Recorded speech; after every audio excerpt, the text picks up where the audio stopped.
How you doing, guys? This is Hybridsteel. Welcome to Hydroneer 2.0, and today we're going to be talking about the sorter. Now, yes, okay, the sorter has got one major issue. The major downside to the sorter is you can only do it one way round. So the sorter, the one problem with it is I would say it's a little bit limiting, but it does help sort of keep things like arranged, and that's how I see it. Now, it does only go this one way. The reason why is because when you're building this way across, you put your bit of ore on top, like these ones. I'll just get one of these just for example. You put your bit of ore on top, and then that will sort that ore, which is good. And it genuinely works 100% of the time. I've never had a problem with it, and it's a good little system. Basically, that reads the little laser, and then whatever is on top of the pad goes that way. The downside is you can't move it around. So if you've built all your build this way and then it's all going into this corner, then there's no way of like diverting it around, and everything sort of just goes the same way and looks very generic. Now, if you want your build to go from the other side, let's say from the rock to here, you have to turn your sorter around, and then it only fires this way, because the laser has to read from the core, and this has to be at the front of your build, and that's all, you know, that's a bit of a shame. But this doesn't limit you. It's adding a little bit of creativity to your build. Now, what I did up here was I built a basic one. This is sorter going into stuff. Sorter going into, like, imagine there's like smelters here and funnels and everything looks cool. You know, a bit like this, right? But this was just used for a test. So this is how I would say that a lot of new people are setting up their sorters. You know, they're just putting them up there and it's all coming off and it's looking all good. For all those people who tell me, oh, you should just put the gem cutter at the end of the line. It's like, I know I should, but I prefer a little bit more order, and I prefer all my stuff to come off of a sorter instead of just, you know, oh yeah, well, it's an afterthought, it's the end of the line. No, I want it to have a proper place in my actual, like, workshop.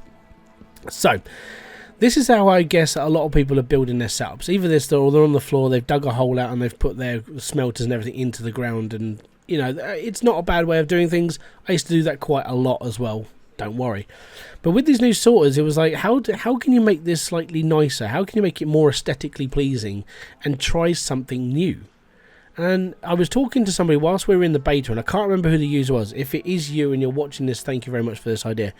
But to make the build aesthetically pleasing is to build another set of belts. So you raise your sorters up, but then you've got all this dead space underneath, and it looks a little bit like, well, it looks a bit misplaced, doesn't it? It doesn't look 100% complete.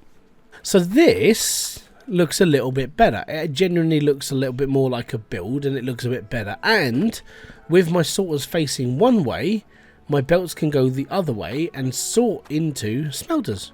Yes, okay, it's a little bit more work, and yes, it's a little bit more money, but in fairness, once you've got to a point of being able to afford this, you're not going to really care too much. You just want things to work and look a bit prettier, and a little bit aesthetically pleasing.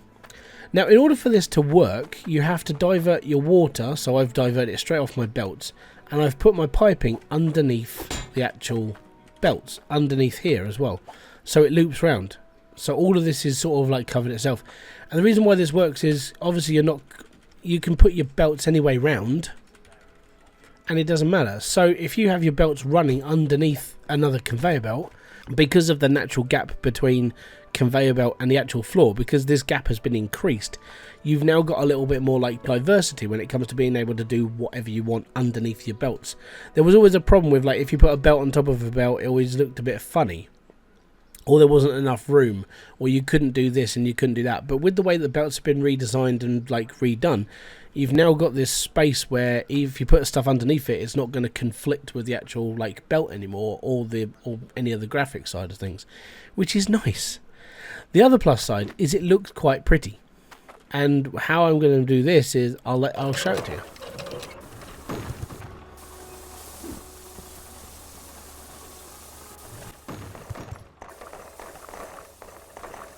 Genuinely, it's a bit more satisfying to watch. Yeah, I mean, the only problem with it is that I'm running 120 drills and it's quite laggy. But if you just look at it, it just genuinely looks a little bit more better.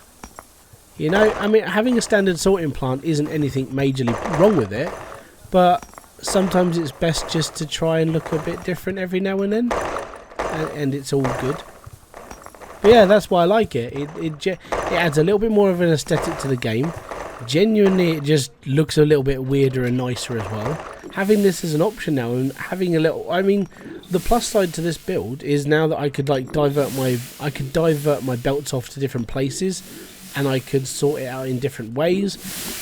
Or I mean, I could build a shed right over the top of this and have all my stuff right next to it, so it's all lined up and ready to go. It just means that I can now tie in an aesthetic of a build into a building, and I could have it so the factory's working out the back and it's all coming into this one place, and it just means I don't have to build my factory, I don't have to build my manufacturing. Let's say I want to put my blacksmith here, I don't have to put my blacksmith in this really small area. I've got all of this free space now to build like an actual blacksmith. You know, if I wanted to go down that aesthetic route, it's a little bit easier to manipulate. So when it does come to your sorter, you know, I mean, yes, it's basic, and yes, it's a little bit static, but there's always ways of changing things up. There's always ways of doing things. Another plus side to doing it like this is that once it's all off and you've got it into your smelters, these are the right height to have an auto smelter put up next to it. Let me just go and get an auto smelter, and then I'll show you what I mean. So as you can see, the auto smelter is the same height as a funnel and everything else, and you know, genuinely this is going to work quite well.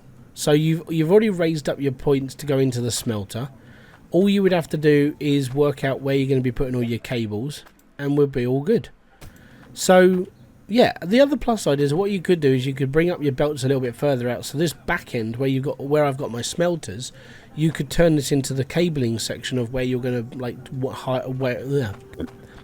you can connect up your smelters so they can all run off of one switch. So you could have a switch here, pull, and then you could auto smelt all your bars. And then from here, if you really want to go to the next level of oh my god, over the top plot, you could have another conveyor belt running a load more sorters with little tiny like bars on them. So you can make a tiny clouting bar, tiny iron, tiny this, and you could have another set of smelters where the bars would go. That's not a bad idea, is it? And it just means that instead of just having one set of like sorters up here with a couple of smelters underneath, which is what most of us do, it's simplicity at its finest, and it's one of the better builds to do. But if you want that little bit more of complexity, like customizing a build and making it a little bit better for you, if you want to do something specific, genuinely works a little bit better as well. So I hope this sort of like, instead of keep answering the question why do I keep doing this, this answers that question. I do it to have the aesthetic, I do it to have a little bit more variety in the way I do things. So thank you very much for kicking by. This has been Hybridsteel. Hopefully this has been all good for you, and if it has, don't forget to hit that like, subscribe, and notification button below for all other updates, and I'll be back here with a brand new video, live stream, or whatever else I do on this channel. Until then, I want to say thank you very much for kicking by. I'll see you on another one. Peace out, have fun, enjoy everything you guys do. Ah boom, fist bump to you.